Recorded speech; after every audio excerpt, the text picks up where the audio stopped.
오늘은 시편과 인간이라는 주제를 가지고 여러분과 하나님의 말씀을 나누고자 합니다. 저희가 작년에는 주로 신명기에 대해서 말씀을 나누었는데 저는 이 율법서라고 말하는 모세오경이 성경 전체에서 기초가 되는 너무나 중요한 본문이라고 생각합니다. 그래서 저희가 교회 개척을 시작하면서 창세기부터 신명기의 말씀까지 본문들을 꼼꼼히 나가고 싶었습니다. 물론 첫 해에는 저희 예배 인원이 거의 5명, 6명, 많아봤자 10명 이랬으니까 사실 앞부분을 들으신 분들이 이 자리에 많지는 않지만 적어도 생각해 보니까 이 자리에 처음부터 계셨던 운영위원회와 또 처음에 계셨던 여러분들 덕분에 잘 오늘까지 올 수 있었던 것 같습니다. 작년 연말에는 지혜 시리즈로 말씀을 나누었는데 제가 작년부터 이제 신명기를 마칠 때쯤 여호수아로 바로 이어서 가느냐 아니면 다른 데를 갔다가 가느냐에 대해서 고민을 많이 했습니다. 그래서 지혜에 대해서 준비하고 또 한편으로는 제가 시간이 날 때마다 시편을 틈틈이 보면서 언제 이 시편을 시리즈로 나누면 좋겠다고 생각해서 조금씩 짬이 날 때마다 본문들을 연구해 왔습니다. 그래서 몇 가지의 내용들을 킵해 두면서 2020년이 되면 어느 시점에 우리 교회가 이 부분이 필요하다고 생각될 때에 나누면 좋겠다 싶었습니다. 그래서 저희가 신명기가 다 끝나지는 않았지만 이제 한 번을 남겨두고 있는데 오늘과 다음 주, 가능하면 그 다음 주까지 2번 혹은 3번에 걸쳐서 시편과 인간이라는 주제를 가지고 여러분과 말씀을 나누고자 합니다. 여러분, 성경에서 시편은 어떤 성경일까요? 교회를 오래 다니신 분들도 시편하면 보통 이 정도의 생각을 가지고 있는데 시편은 다윗이 지은 찬양이다, 다윗의 기도다 정도의 이해입니다. 그런데 시편 말씀을 깊이 읽고 또 연구하다 보면 시편이 무슨 얘기를 하고 있느냐, 시편은 다른 그 어떤 성경보다도 아주 자주 그리고 훨씬 심오하게 인간에 대해서 이야기하고 있다는 것을 알게 됩니다. 그러니까 인간이란 무엇인가, 그러니까 소위 인류학적 질문을 이 시편이 많이 다루고 있다는 것을 알게 됩니다. 즉 시편은 노래이고 시인 것 같지만 실제로는 매우 역사적이기도 하면서 동시에 아주 철학적입니다. 인간론을 다루고 있기 때문입니다. 예를 들어 시편 8편에는 이런 말이 나옵니다. 사람이 무엇이기에 주께서 그를 생각하시며, 즉 사람이 어떤 존재이길래 하나님이 그를 그렇게 생각하시냐는 이 시의 기저에는 인간이란 어떤 존재인가에 대한 질문이 담겨 있다는 거예요. 그런데 이 시편의 인간론에 대한 주제 중에서 그 중에서도 정말 중요한 주제 중에 하나는 바로 의인과 악인이라는 주제입니다.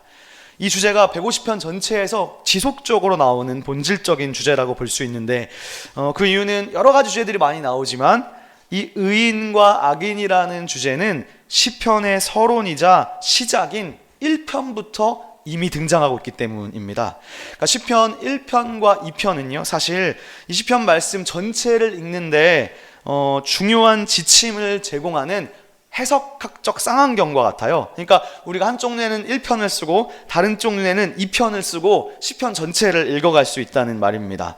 그런데 이 시편 1편에서 뭘로 시작하냐 하면 여러분이 1편을 잘 아시잖아요.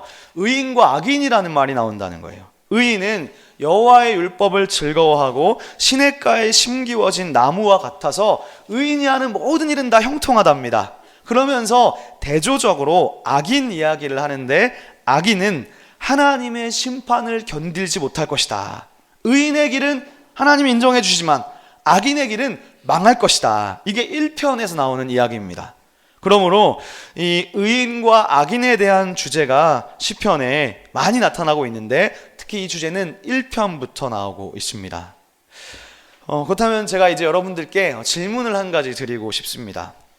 여러분은 그러면 의인이십니까? 아니면 죄인이십니까? 이건 너무나 중요한 질문이죠. 나를 의인으로 인식하고 있느냐 아니면 죄인으로 인식하고 있느냐, 너무 중요한 우리에게 질문이에요. 왜냐하면 기독교의 핵심 주제 중에 하나가 천국과 지옥인데 천국은 의인이 들어갈 수 있기 때문이죠. 악인은 결단코 천국에 들어가지 못합니다. 그런 의미에서도 이것은 참 중요한 주제입니다. 그런데 대부분의 정상적인 그리스도인들은 스스로를 어떻게 인식하느냐? 죄인이라고 인식합니다. 죄인이지만 예수님을 통해서 의롭다고 칭함받은 것으로 인식합니다. 즉 죄인이지만 우리는 예수님의 은혜로 의인이 된 것입니다. 그런데 이제 제가 방금 말씀드린 이런 사고 체계를 중요하게 생각하는 교파가 어디냐? 바로 개신교예요. 카톨릭에서 개신교로 종교개혁을 일으켜 나올 때에 이 종교개혁자들이 외쳤던 중요한 구호는 바로 오직 믿음으로라는 구호였습니다. 잘 많이 들어보시기도 하셨고 많이 이야기하는 문장이죠. 이 오직 믿음으로라는 말은 종교개혁의 핵심 주장이에요. 그런데 이 오직 믿음으로라는 말을 조금 더 풀어서 말해보면 이렇게 말할 수 있어요. 의인은 오직 믿음으로 산다. 즉 믿음으로 의롭게 되는 것입니다. 이런 신학적 개념을 발전시킨 사람이 있었습니다. 16세기의 신학자인데 그 사람의 이름이 존 칼빈입니다. 존 칼빈은 미국식 발음이고요. 본래 칼빈을 본토 발음으로 하면 장깔뱅입니다. 이 칼빈이 종교개혁에서 가장 핵심적인 신학자라고 할 수 있습니다. 특히 우리 장로교는 칼빈의 후예라고 할 수 있어요. 우리는 다 칼빈의 후예들입니다. 그런데 여기 시온회교회 분들은 이런 생각을 할 수 있어요. 나는 원래 침례교였는데, 근데 침례교도 칼빈주의 안에 들어 있습니다. 그러니까 침례교의 교리가 이 장로교의 칼빈과 아주 유사하고요. 그리고 칼빈의 영향력이 얼마나 크냐 하면 한국 교회 그리고 혹은 뭐 복음주의적인 교회라고 말하는 교회들은 다 칼빈의 영향권 아래에 있다고 볼 수 있습니다. 그러니까 우리나라가 이 미국의 선교사님들에 의해 시작되었잖아요. 미국은 침례교가 크다고 할 수 있지만 대부분의 보수적인 침례교들은 다 칼빈의 전통 아래에 속해 있다고 볼 수 있습니다. 그만큼 이 칼빈의 영향력은 21세기가 된 지금에도 막강하다고 할 수 있습니다. 대단한 신학자인 것이죠. 제가 어제 금호교회 교사 교육 세미나를 다녀왔는데 저는 참 감사한 것 같아요. 나같이 작은 개척교회 목사를 가끔씩 이렇게 불러주셔가지고 얼마나 큰 은혜인지 모르겠습니다. 근데 어제 제가 아침에 교회에다가 차를 세워놓고 교회 앞에서 택시를 타고 금호교회로 갔습니다. 택시를 딱 타고 나서 제가 택시를 되게 오랜만에 탔어요. 저 아저씨 금호교회 가주세요 했더니 택시 아저씨가 내비를 딱 찍는데 이 내비에 금호감리교회하고 그냥 금호교회가 나온 거예요. 그래서 제가 아저씨한테 금호감리교회 아니고 금호장로교회입니다 라고 말씀을 드리고 가는데 이 택시 아저씨가 갑자기 저에게 말을 걸기 시작하는 거예요. 제가 지금 이거 강의를 준비하면서 가야 되는데 제가 그거 준비하면서 가려고 운전을 안 하고 간 거거든요. 그런데 근데 아저씨가 딱 그러는 거예요. 아까 감리교 말고 뭐라 그랬죠? 그러는 거예요. 그래서 제가 장로교요. 그랬더니 아저씨가 정말 뜬금없이 저한테 제가 저 목사라는 말도 내릴 때까지 안 했는데 갑자기 뭐라고 하냐, 감리교하고 장로교하고 뭐가 달라요? 저한테 물어보는 거예요. 제가 솔직히 제가 장로교와 감리교에 대해서 세상 그 어떤 목사보다도 잘 말해줄 수 있거든요. 근데 제가 택시에서 마지막 강의안을 보면서 가야 되는데 이 택시 아저씨가 갑자기 질문을 하시니까 제가 정말 단순하고 정치적으로 이야기를 해드렸습니다. 그러면 택시 아저씨가 그만 물어보셔야 되는데 제가 너무 대답을 수월하게 했다고 생각하셨는지 이렇게 얘기하시는 거예요. 보통 이런 거 물어보면 잘 모르는데 너무 시원하게 대답해줘서 감사하다고 하면서 그 다음 질문이 뭐였냐 하면 그 강남역에 있는 사랑의 교회는 감리교예요? 딱 그러는 거예요. 제가 거기는 장로교예요. 그랬더니 그 다음 질문이 저기 압구정에 있는 압구정에 있는 광림교회는 장로교예요? 그러는 거예요. 제가 막힘없이 거기는 감리교예요. 그랬더니 그 다음 질문이 아니에요. 명성교회는 뭐예요? 이러는 겁니다. 그래서 제가 거기까지 질문을 들었을 때 속으로 그냥 모른다고 할 거예요. 네. 그래서 금호교회 갈 때까지 도착할 때까지 계속 물어보시는 거예요. 근데 이제 그러다가 자기가 사랑의 교회 교인인데 옥하는 목사님 때 너무 자기가 말씀이 좋다고 해서 다니기 시작했다는 거예요. 그래서 장로교, 감리교 이야기하다가 금호교회에 도착을 했습니다. 그래서 택시를 내리는데 아저씨가 저한테 은혜 많이 받고 오세요. 그렇게 인사를 해주셨습니다. 네, 어제 아침에 있었던 일이었습니다. 어쨌든 사실 이 한국교회가 전반적으로 칼빈의 영향권 아래에 거의 속해 있다고 할 수 있습니다. 저는 개인적으로 이 칼빈을 좋아합니다. 근데 이 칼빈이 만들어 놓은 중요한 교리 체계가 있어요. 화면을 한번 봐주시면 첫 번째가 Total Depravity, 전적 타락. 두 번째는 Unconditional Election, 무조건적 선택. 세 번째는 Limited Atonement라고 해서 제한 속죄. 네 번째는 Irresistible Grace, 불가항력적 은혜. 마지막 다섯 번째는 Perseverance of the Saints에서 성도의 견인입니다. 그러니까 이것은 칼빈이 성경을 보면서 기독교의 핵심 주제들을 체계적으로 요약해 놓은 말입니다. 그래서 이거를 교리라고 부르는 것이죠. 그래서 칼빈은 이 교리를 5가지로 압축했는데 이 말을 풀어서 말해보면 이렇게 됩니다. 첫 번째, 인간은 전적으로 타락하고 부패했기 때문에, 즉 정말 죄인이기 때문에 무능력합니다. 그래서 인간은 스스로를 결코 구원할 수 없습니다. 즉 인간의 공로로는 절대로 구원될 수 없습니다.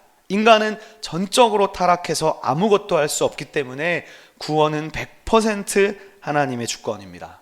두 번째, 그래서 인간은 무능하기 때문에 하나님은 창세 전에 당신의 기쁘신 뜻대로 인간을 무조건적으로 선택하셨어요.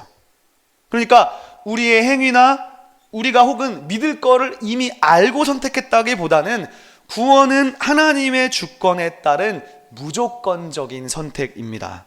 그래서 이런 식으로 5가지 교리가 있어요. 제가 다음에 기회가 되면 이거를 자세히 해설하고 싶은데 시간상 이 5가지를 영어로 앞글자만 따면 TULIP라고 해서 이거를 보통 튤립 교리라고 부릅니다. 이걸 튤립이라고 부르는 거예요. 저는 칼빈을 아주 좋아한다고 했습니다. 저는 칼빈의 맥락을 결론적으로는 거의 대부분 동의하는 편입니다. 그러나 제가 동의하게 된 데까지는 쉽지는 않았습니다. 제가 아무 생각 없이 동의하게 된 것은 아니고요. 오랜 고민과 갈등들이 있었습니다. 그래서 제가 이제부터 말씀드리는 다음 내용을 이야기할 때 여러분들께서 저의 말을 오해하지 않으셨으면 합니다. 그것은 뭐냐 하면 이 튤립 교리에서 1번 전적 타락이라는 교리가 있는데, 우리가 심리교권, 성결교권, 감리교권, 한국교회 그리스도인들은 솔직히 말해서 거의 칼빈의 영향권 아래에 있습니다. 즉 여러분들이 스스로를 어떻게 생각하느냐고 물었을 때 나는 죄인이다, 나는 무능하다 이렇게 생각하잖아요. 나는 너무너무 죄인이어서 아무것도 못해, 교회에서도 아무것도 못하고 우리는 우리 힘으로는 아무것도 할 수 없는 존재야, 인간은 죄인이야 라고들 보통 여러분 입술로도 말해 오셨고, 또 그런 얘기도 우리는 너무나 많이 들어왔습니다. 그런 생각을 한다는 건 여러분이 이미 칼빈주의적 사고를 갖고 있다는 뜻입니다. 이게 핵심이기 때문이에요. 그런데 여러분 이런 생각이 우리에게 젖어들어서 나는 아무것도 못한다고 생각해서 그게 마치 무슨 회피와 핑계의 이유가 돼버리는 경우가 많아요. 저는 능력이 부족해서 못합니다. 저는 그런 얘기를 들을 때마다 아니 하나님이 너 충분히 할 수 있을 것 같아서 세우는 건데 자기가 하나님보다도 위에요. 그래서 말씀에 순종하기보다는 내가 부족해서, 능력이 부족하다는 핑계로 못한다는 것입니다. 근데 반대의 경우도 있어요. 반대로 나는 의인이야, 나는 의를 행해, 우리 시온의 교회도 이름에 의가 있으니까 의를 실천하는 교회다, 그렇게 말하면 사람들이 어떻게 생각할까요? 이 교만한 놈들, 이 시온의 교회 너무 교만하네, 이렇게 또 비난해요. 왜 그럴까요? 칼빈 때문입니다. 칼빈의 이 전적 타락 교리를 왜곡해서 이해하기 때문입니다. 그래서 이 전적 타락 교리에는 위험성이 있습니다. 정말 우리는 하나님 앞에서 아무것도 할 수 없는 존재입니까? 반대로 만약에 내가 할 수 있다고 말한다면 그럼 나는 교만한 사람입니까? 다시 말해서 내 안에는 의가 하나도 없는가? 내 의는 다 하나님이 주시는 의고 순수한 나의 의로움은 정말 단 한 개도 없는가? 내 의로 하나님 앞에 나아갈 수는 없는 것인가? 여러분 어떻게 생각하십니까? 그런데 오늘 우리가 읽은 이 시편 7편 중에서 8절 말씀을 보시면 이런 말이 나옵니다. 여호와께서 만민에게 심판을 행하시오니 여호와여 나의 의와 나의 성실함을 따라 나를 심판하소서. 지금 이 시편 7편의 시인이 엄청난 말을 했어요. 나의 의를 따라서 심판해 달랍니다. 그러니까 자기 의가 있는 거예요. 이 말은 지금 자기는 의롭다는 말인 겁니다. 만약에 여러분 이것을 교리적으로 판단하잖아요. 그러면 이 다윗은 교만한 사람이에요. 정죄해야 되는 거예요. 그래서 이 교리라는 책에는 위험한 경우가 있습니다. 무슨 말이냐? 우리가 이 교리에 얽매여 버리면 그 교리로 다른 사람들을 쉽게 정죄하고 판단하게 됩니다. 그러니까 성경 본문 말씀보다 자신의 교리 체계 안에 갇혀서 바리새파처럼 정죄하는 도구로 사용될 수도 있다는 것입니다. 그런데 여러분 오늘 이 시인을 보세요. 나의 의를 따라서 판단해 달라고 하는 이 말을 미루어 볼 때 이 시편 7편의 시인은 의인에 속해 있습니까? 악인에 속해 있습니까? 이 사람은 지금 의인의 그룹에 속한 사람인 거예요. 자기 의와 자기 성실함으로 판단해 달라고 말하지 않습니까? 그러므로 이 시인을 교리적으로 딱 판단해 버리면 이놈 봐라. 어떻게 인간이 전적으로 타락했는데 자기가 의롭다고 말할 수 있어? 이거 교만한 거 아니야? 이렇게 되는 겁니다. 그래서 이 시편의 인간론은 너무너무 중요합니다. 시편은 그 어떤 성경들보다도 인간의 실존에 대해서 심오한 사상들이 나타나고 있기 때문입니다. 그렇다면 여러분, 의인은 뭐고 의인은 무엇일까요? 여기서 시인이 여호와여 나의 의를 따라서 심판하소서라고 할 때 이 의가 여러분이 잘 아시는 대로 원어로는 체닥하라고 하고 보통 성경은 이 체덱을 정의 혹은 공의로 번역합니다. 즉 나의 공의를 따라서 심판해 주세요. 이런 말입니다. 그리고 의인이라는 말은 이 체닥하에서 파생된 말이에요. 그래서 차딕이라고 부릅니다. 즉 다 같은 범주를 가지고 있습니다. 그런데 여기서 지금 이 시편 7편의 시인이 자기를 가리켜서 의롭다, 나의 체닥하를 가지고 말할 때 이 체닥하 정의라는 개념은 지금 이 시인이요, 자기가 죄가 하나도 없는 완전 무결한 존재이기 때문에 자기가 의롭다고 말하는 것이 아니에요.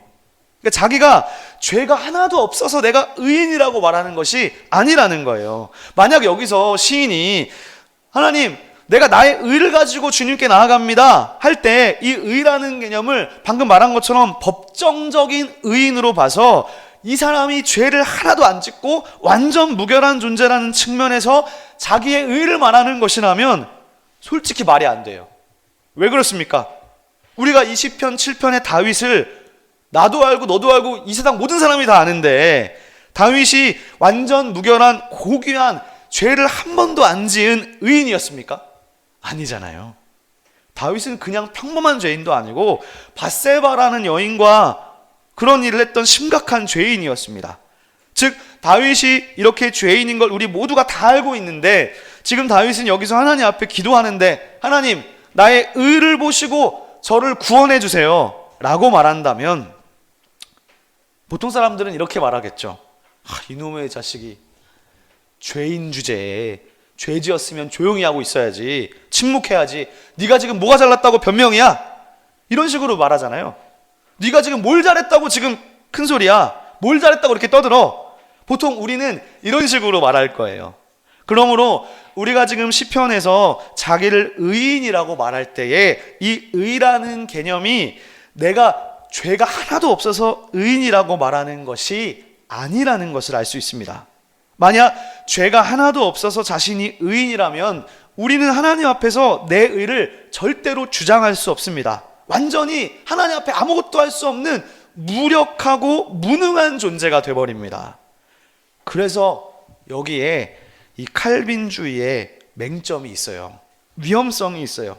칼빈주의의 맹점은 인간의 전적 타락을 너무 극단적으로 강조하다 보니까 인간을 하나님 앞에 완전히 무능한 존재로 만들어버릴 수 있습니다.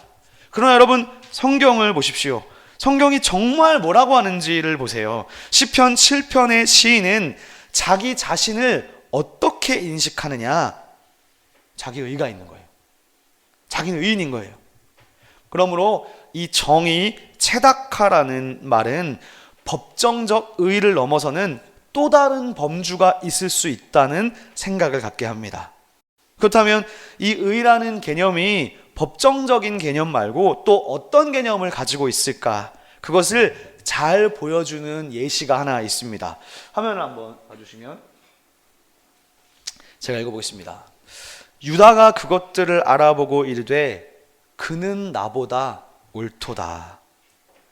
이 말은요, 창세기에 나오는데 유다가 그 며느리 다말에게 하는 말입니다. 유다와 다말 사건에 대해서는 여러분이 잘 아시리라 생각합니다. 모르시면 성경을 안 읽은 자신을 질책해야 됩니다. 네, 어쨌든 여기서 중요한 것은 유다가 다말에게 뭐라고 했냐 하면, 이 다말이 며느리잖아요. 이렇게 말해요. 그는 나보다 옳다 그랬어요. 여기서 옳다가 지금 체다카라는 말이 쓰이고 있어요. 나보다 의롭다는 거예요. 즉 여기에서 우리는 성경의 의 개념을 확인할 수 있습니다. 즉 성경에서 의인, 의롭다고 할 때 이 의는 그 자체로 자기가 의로운 게 아니라 언제나 항상 상호 간의 관계 속에서 의로운 거예요. 사람과 사람 사이의 관계에서 상대적으로 의로울 수 있습니다. 즉 이 의는 법정적 개념도 가지고 있습니다. 이걸 또 부인하면 안 돼요. 법정적 개념을 가지고 있지만 그것을 넘어서서 관계적 개념도 가지고 있습니다. 즉 사람과 사람 이 둘 사이의 관계가 올바를 때 그 관계는 의로운 관계라고 말할 수 있는 거예요. 즉 관계적 개념이라고 말하면 관계는 두 가지입니다. 성경에서는 관계는 두 가지예요. 첫 번째는 하나님과 사람 사이의 관계이고요. 두 번째는 사람과 사람 사이에서 관계인 거예요. 즉 이 말은 이 체다카의 개념이 내가 죄가 하나도 없어서 의인이 아닌 거예요. 적어도 여기서 말하는 의롭다는 것은 공동체적인 신실성입니다.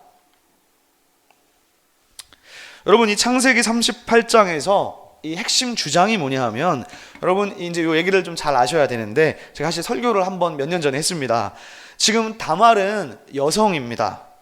근데 지금 이 스토리 상으로는요, 다말이 지금 본인이 지금 주도적으로 불륜을 주장했어요.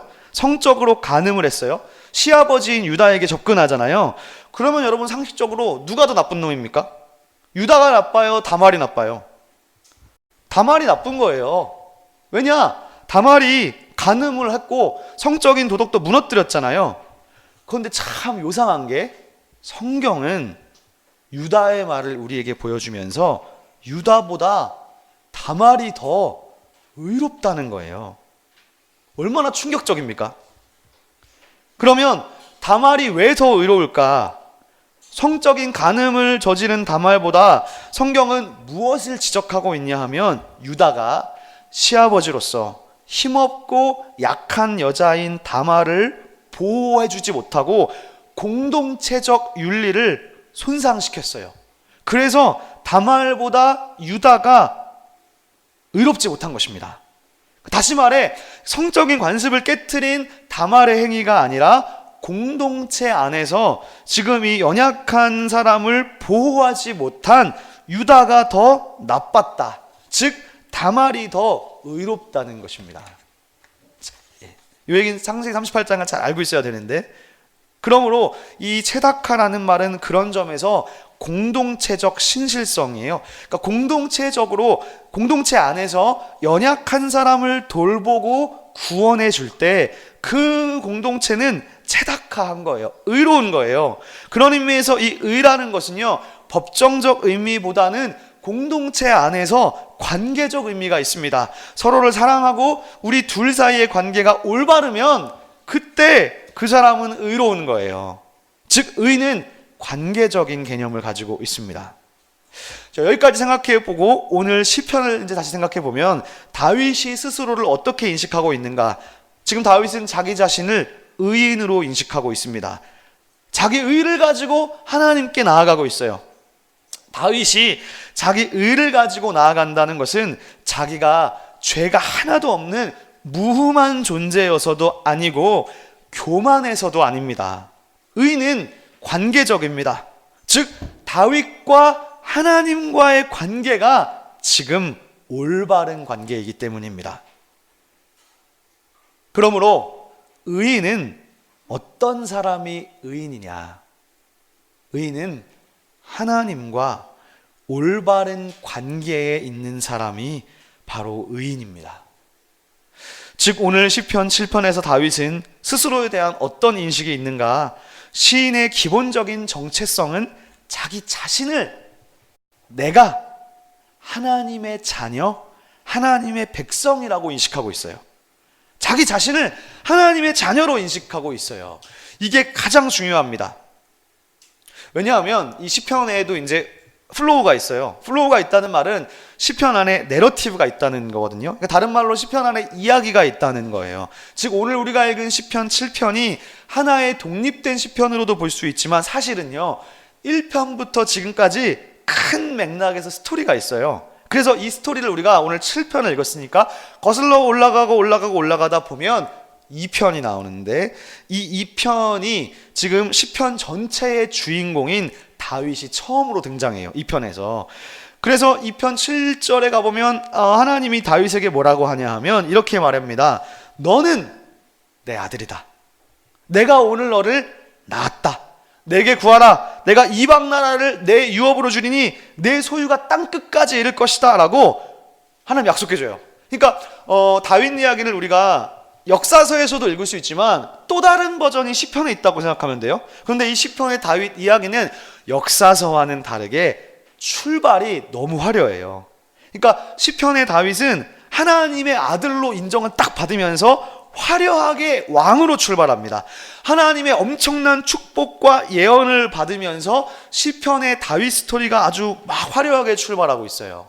그런데 놀랍게도 이렇게 엄청난 축복을 받고 권세를 받은 다윗, 저는 이렇게 표현하는데 이 세상을 다 씹어먹을 것 같은 그런 권세 있는 강력한 왕으로 신의 아들로 출발하는데 바로 이어지는 3편을 보면 어떤 스토리가 나오느냐. 3편 1절 말씀을 한번 보시면요, 왕이 된 다윗의 첫 마디가 뭐냐 이 말이에요. 여호와여 나의 대적이 어찌 그리 많은지요. 일어나 나를 치는 자가 많으니이다. 3편은 다윗의 탄식시예요. 그러니까 바로 앞에서 엄청난 권세를 받고 하나님의 아들이 됐는데 바로 이어지는 3편에서 다윗은 어떤 존재냐? 정말 나약한 인간입니다.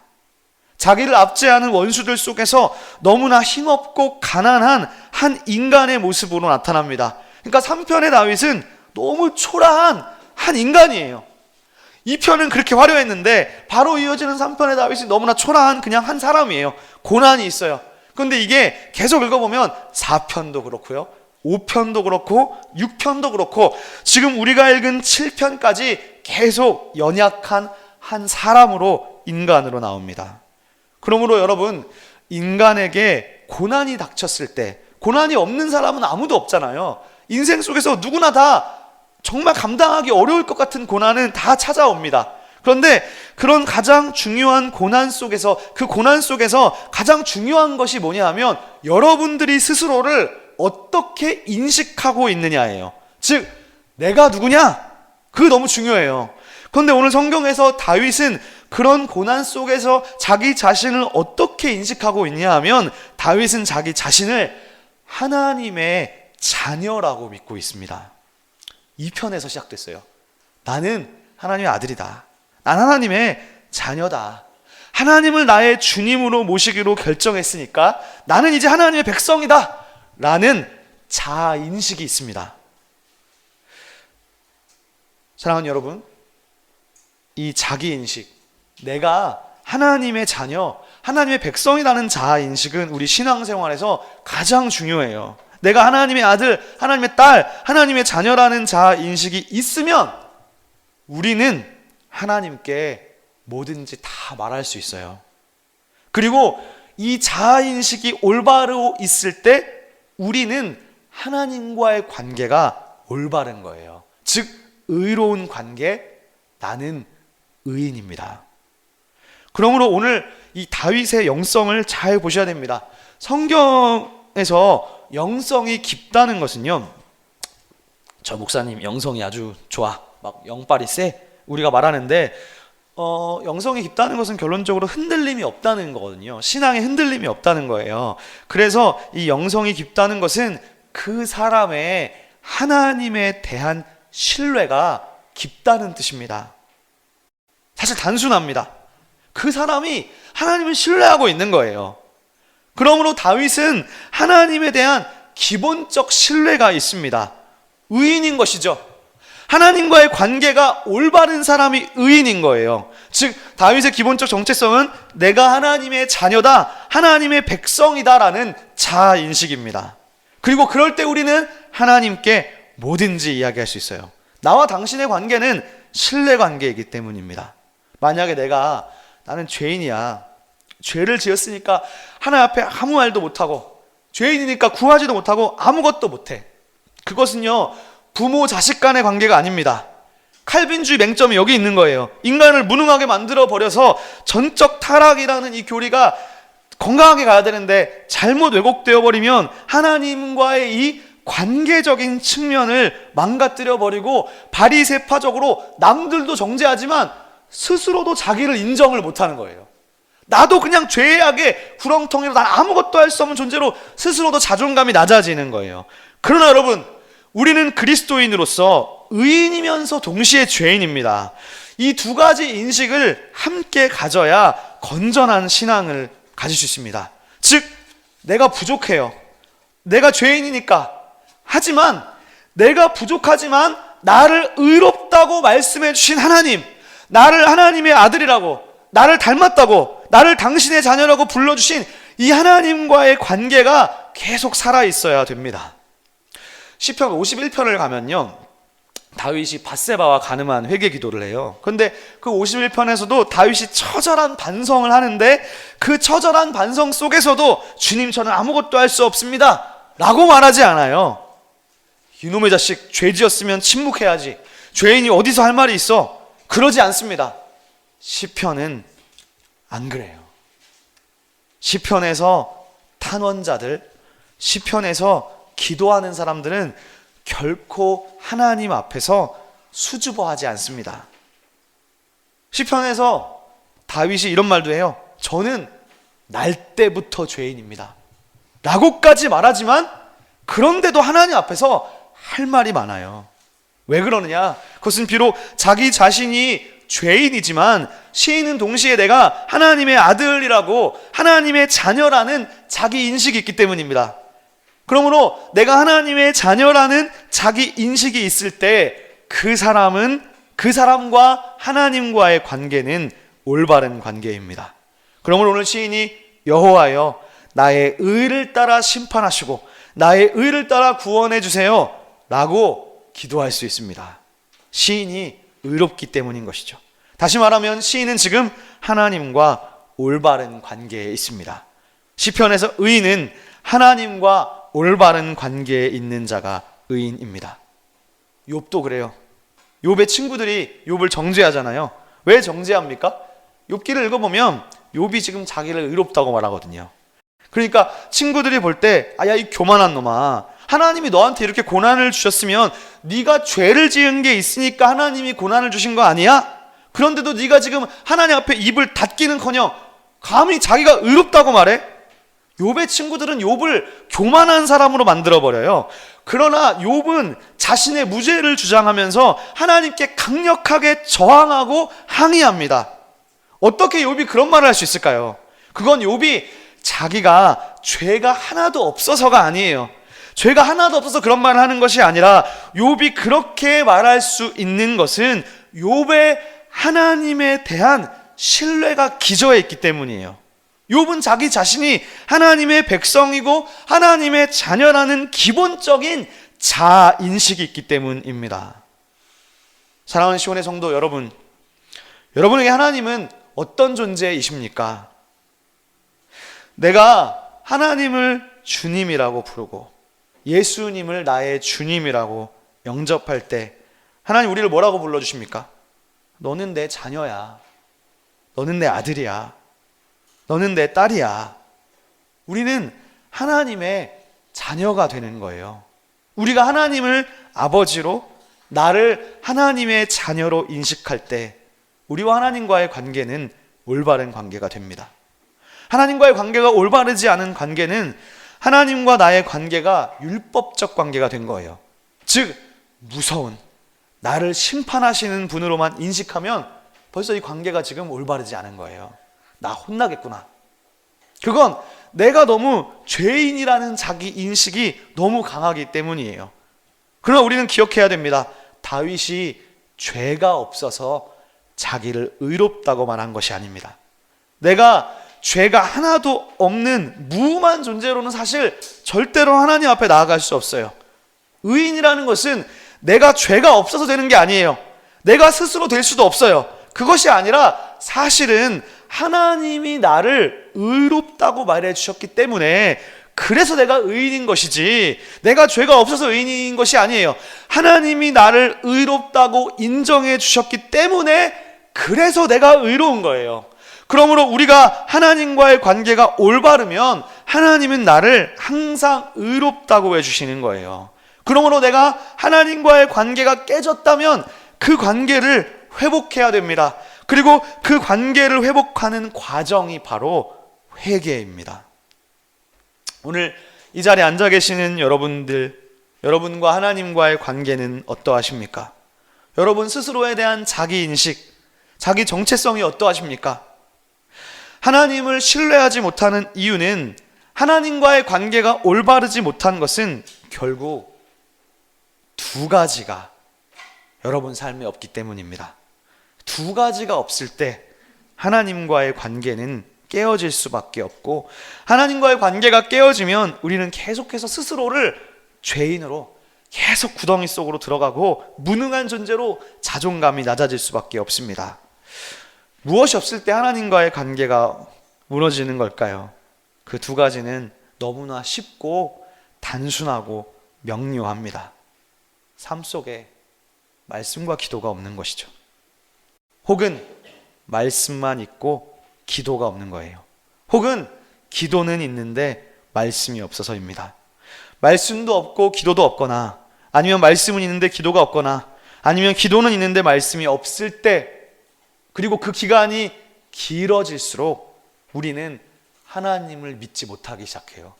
하나님을 신뢰하지 못하게 돼요.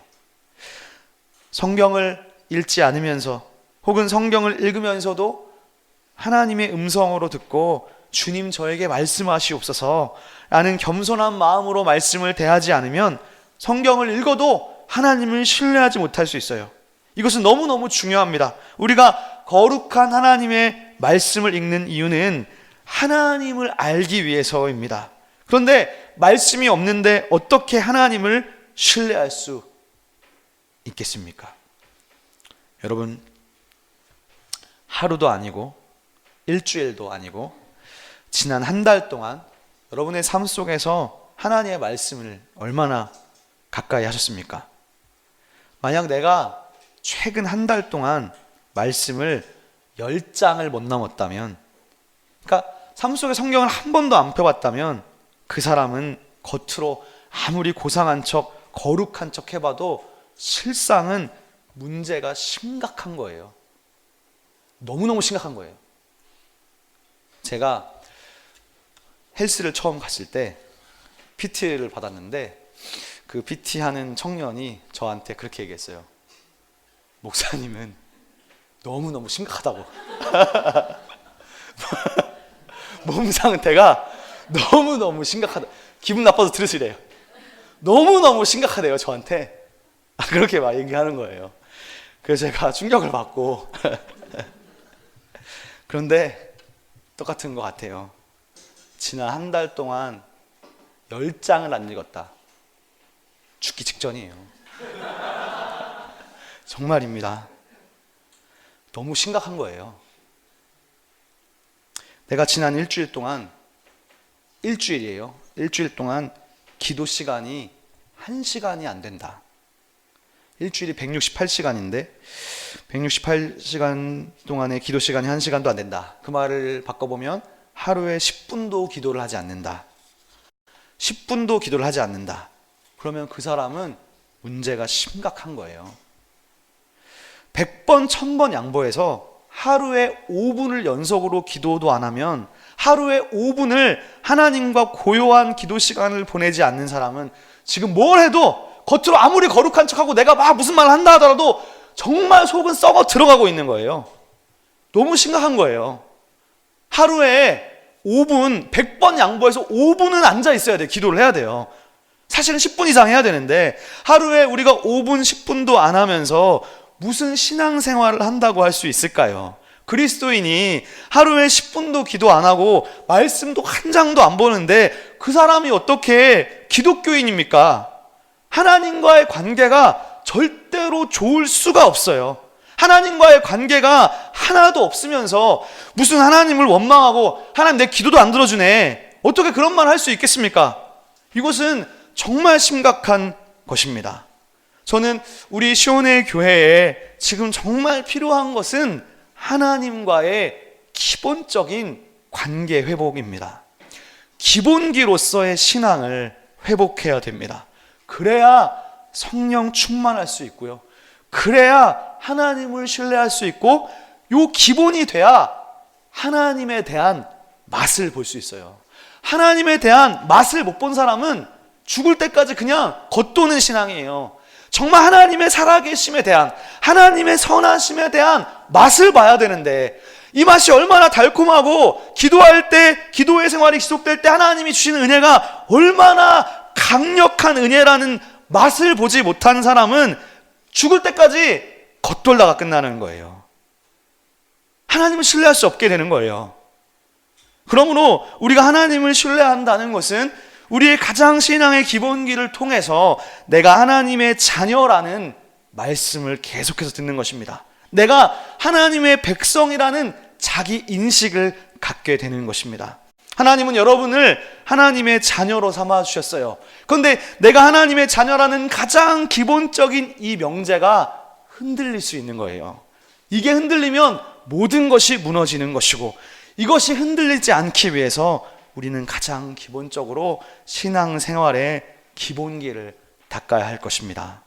말씀을 정리합니다. 사랑하는 시온의 성도 여러분, 우리에게 지금 가장 필요한 것은 이 주일 예배를 지키는 것도 중요하지만 이것은 시작이고요. 여러분의 삶 속에서 고요하게 하나님과 함께하는 시간이 있어야 됩니다. 그래야 세상 속에서 흔들리지 않을 수 있습니다. 정말 고요하고 구별된 자기만의 공간과 시간을 반드시 만드셔야 됩니다.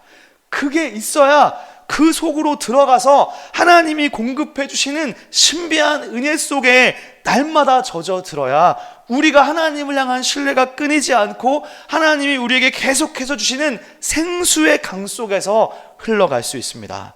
2020년 우리가 많은 것들을 계획하고 꿈꾸고 있지만 우리가 가장 먼저 회복해야 할 것은 하루의 시간 속에 성소를 구별하는 것입니다. 그럴 때 여러분과 하나님과의 관계는 올바르고 의인의 관계가 될 것입니다. 기도하겠습니다.